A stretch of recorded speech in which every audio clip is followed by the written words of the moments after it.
So, you're supposed to be social distancing. I've been directing silent retreats since 2012. Do I know about social distancing?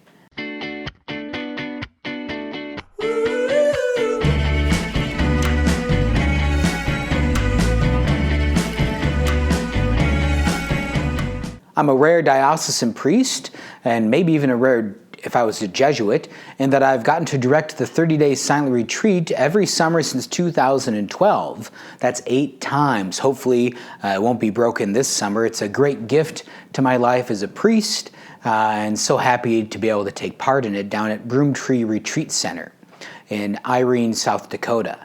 So I've had lots of practice in helping seminarians get used to social distancing, aka the 30 days of a silent retreat. Now, their situation is different from yours. They're going on it somewhat voluntarily. You have your social distancing somewhat involuntarily.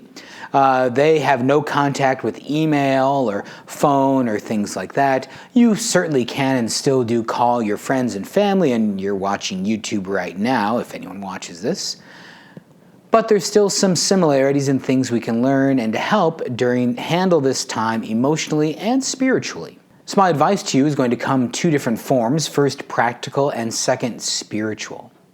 My practical advice for you is first of all to have a rule of life, a pattern of life to follow. What time am I going to get up? What time am I going to go to bed? When am I going to eat? Having those regular things in your life at a time like this, when you're distant from others, is vital and important to maintaining your happiness, your regularity.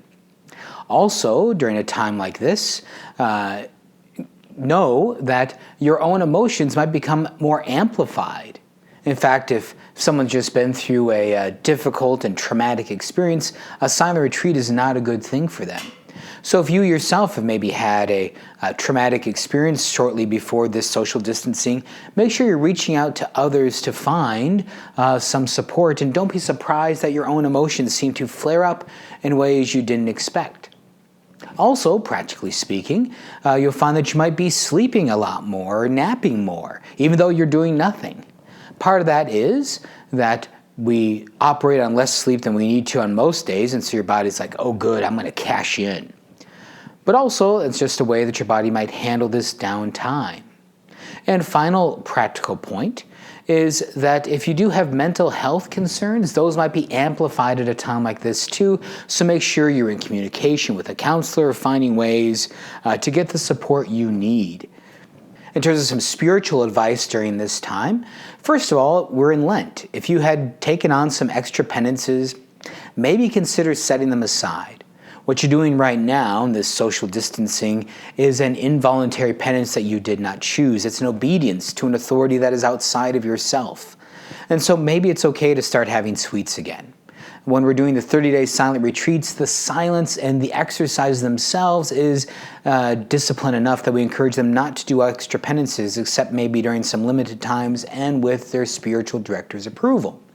So don't be afraid to set that aside, but giving up of sweets or something like that you're doing. If it was extra prayer, well, keep doing that. You've got the time.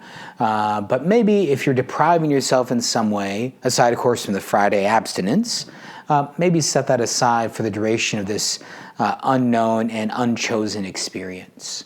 Another spiritual thing to remember is that you're not alone, even if you might actually be truly quarantined. The community of saints is always with you. Your patron saints, your guardian angel, all of them are always with you.